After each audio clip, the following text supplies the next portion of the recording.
پھر وہ اچھے اور برے میں تمیز کرتا ہے، پھر وہ چھوٹے اور بڑے میں تمیز کرتا ہے، پھر وہ بندہ حق اور باطل میں تمیز کرتا ہے، پھر جب حق حلال کھانے والا کوئی نیکی کا کام کرتا ہے اس کے دل کو سکون ملتا ہے۔ اس کے مقابلے میں ایک آدمی حرام لقمہ کھاتا ہے، حدیث مبارکہ میں آتا ہے نبی کریم صلی اللہ علیہ وسلم فرماتے ہیں جس نے حرام کا ایک لقمہ کھایا 40 دن تک اس کی کوئی عبادت قبول نہیں ہوتی۔ حرام کھانے والا اچھے اور برے میں تمیز نہیں کر سکتا، حق اور باطل کے اندر فرق نہیں کر سکتا، یہاں تک کہ حرام کھانے والا نماز پڑھتا ہے، حج کرتا ہے، سارے اچھائی کے کام کرتا ہے، لیکن اس کے دل کو اطمینان نہیں ملتا۔ کیوں؟ اس وجہ سے کہ جس وجہ سے اس کا جسم بن رہا ہے، اس کا جسم وہ حرام کی خوراک بن رہا ہے، اس کا جسم کل کیڑوں کی خوراک بن رہا ہے، اس کا جسم کل جہنم کی خوراک بن رہا ہے۔ تو نبی کریم صلی اللہ علیہ وسلم فرماتے ہیں مسلمان کی چوتھی صفت یہ ہے کہ وہ حلال کھانے والا ہو۔ پھر یوں آتا ہے کتابوں کے اندر اللہ تعالیٰ اس امت پر نعمتیں کرتا ہے، اس امت کو نعمتیں دی اور ان نعمتوں میں 3 نعمتیں بڑی دی۔ حدیث مبارکہ میں آتا ہے نبی کریم صلی اللہ علیہ وسلم فرماتے ہیں اول ما خلق اللہ العقل، اللہ تعالی نے سب سے پہلے عقل کو پیدا کیا۔ تو نبی کریم صلی اللہ علیہ وسلم فرماتے ہیں اللہ تعالی نے اس امت کو پہلی نعمت عقل دی۔ اور حضرت عائشہ صدیقہ فرماتی ہیں نبی کریم صلی اللہ علیہ وسلم فرماتے ہیں عقل ہی کی وجہ سے ایک مسلمان بندہ کل انبیاء کی سب کے ساتھ کھڑا ہوگا، عقل کی وجہ سے وہ جانچے گا شریعت کے احکام کیا ہے، شریعت کن چیزوں سے منع کرتی ہے، کن کاموں کی وجہ سے میں جنت کے قریب ہوتا ہوں، کن کاموں کی وجہ سے میں جہنم سے دور ہوتا ہوں۔ ان تمام چیزوں میں جو چیز فرق کرتی ہے اسے عقل کہتے ہیں۔ پھر نبی کریم صلی اللہ علیہ وسلم کی احادیث سے علماء فرماتے ہیں اس امت کو جو دوسری بڑی نعمت دی گئی وہ علم ہے، علم ہی کی وجہ سے بندہ نجات پاتا ہے جبکہ علم پر اس بندے کا عمل ہو۔ علماء کتابوں میں لکھتے ہیں علم پڑھنے والے کے لیے عمل کرنا لازمی ہے۔ اب علم کسے کہتے ہیں؟ ایک بندہ مسجد میں نماز کے لیے آیا، اسے وضو کے فرائض پتہ ہو، اب فرائض کا علم ہوا، اب انہیں فرائض کو ادا کرنا اس پر لازمی ہے۔ پھر نماز کے لیے کھڑا ہو، نماز کے 13 فرائض ہیں، ان کو جانے، اس پر عمل کرے۔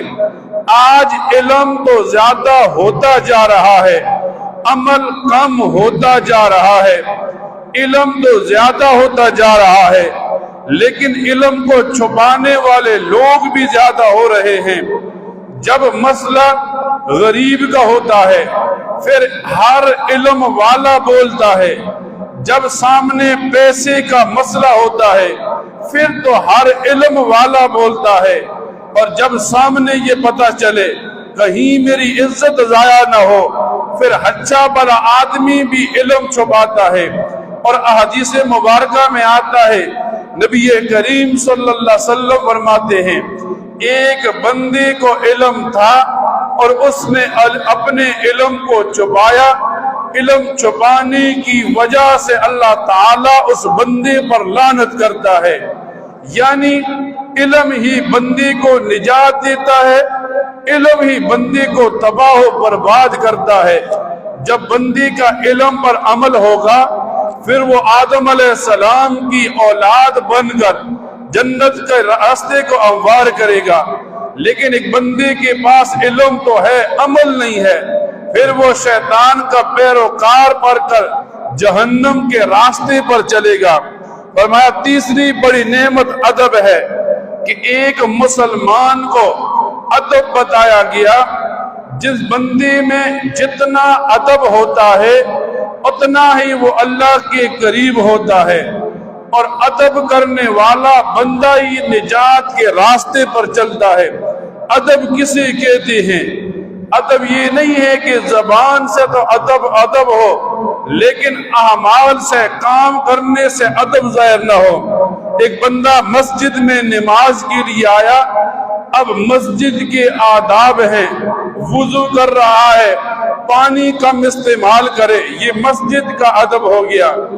مسجد میں آ گیا نماز کے لیے، سکون سے بیٹھ جائے، یہ مسجد کا ادب ہو گیا۔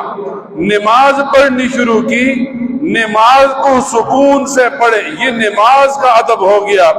نماز کے بعد دعا ہے، دعا کو اللہ کے سامنے گڑ گڑا رو کر مانگے، یہ دعا کا ادب ہو گیا۔ جب تک ایک مسلمان میں ادب رہے گا وہ بلندی کی منزلوں کو چھوتا رہے گا، اور جب مسلمان ادب کو چھوڑ دے گا دنیا بھی خراب ہو جائے گی، آخرت بھی خراب ہو جائے گی۔ پھر بندہ ایک معاشرے میں رہتا ہے، علماء لکھتے ہیں معاشرے میں مسلمان کے مسلمان پر حقوق ہیں۔ پہلا حق مسلمان کا یہ ہے، اگر اسے فائدہ نہیں دے سکتا تو نقصان نہ دے۔ آج جس معاشرے میں ہم رہتے ہیں، ہم چاہتے ہیں اگلے کا نقصان ہو، اور جب اگلے کا نقصان ہوتا ہے تو ہم خوش ہوتے ہیں، اور اگر اگلے کا کوئی نفع ہوتا ہے پھر مسلمان کے دل میں بخالت اٹھتی ہے، مسلمان پریشان ہوتا ہے، اسے نفع کیوں ملا، مجھے نفع ملتا، اسے مال و دولت کیوں ملی، مجھے ملتی، اسے یہ عہدہ کیوں ملا۔ اسے بخل کہتے ہیں، اور بخل والا آدمی جہنم کی طرف بڑی تیزی سے جاتا ہے۔ فرمایا مسلمان کا یہ حق ہے، فائدہ نہ دے سکے تو اسے نقصان نہ دے۔ اگر دوسرا حق یہ، اگر اپنے مسلمان بھائی کو خوشی نہیں دے سکتا، غم نہ دے۔ اگر آج ایک بندہ کسی پر ظلم کرتا ہے، اسے غم دیتا ہے، اس کی اولاد کے منہ سے نوالا چھینتا ہے، ایسا ہو ہی نہیں سکتا۔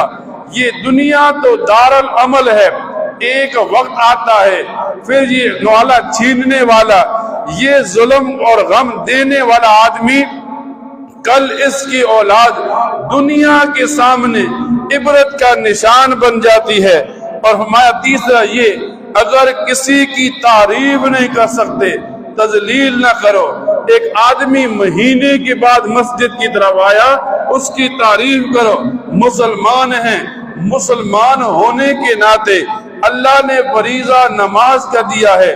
جب ہم اپنے مسلمان بھائی کی تعریف کریں گے اس کے دل کے اندر مسلمان کے لیے عزت آئے گی، لیکن اگر ہم تعریف کی بجائے تذلیل کریں، تو کیسا مسلمان ہے، تو نماز نہیں پڑھتا، تو روزہ نہیں رکھتا، جب ہم تذلیل پر، تنقید پر اتر آ جائیں گے پھر مسلمان کے دل میں دوسرے مسلمان کی عزت نہیں آئے گی، بلکہ مسلمان سے نفرت ہوتی چلی جائے گی۔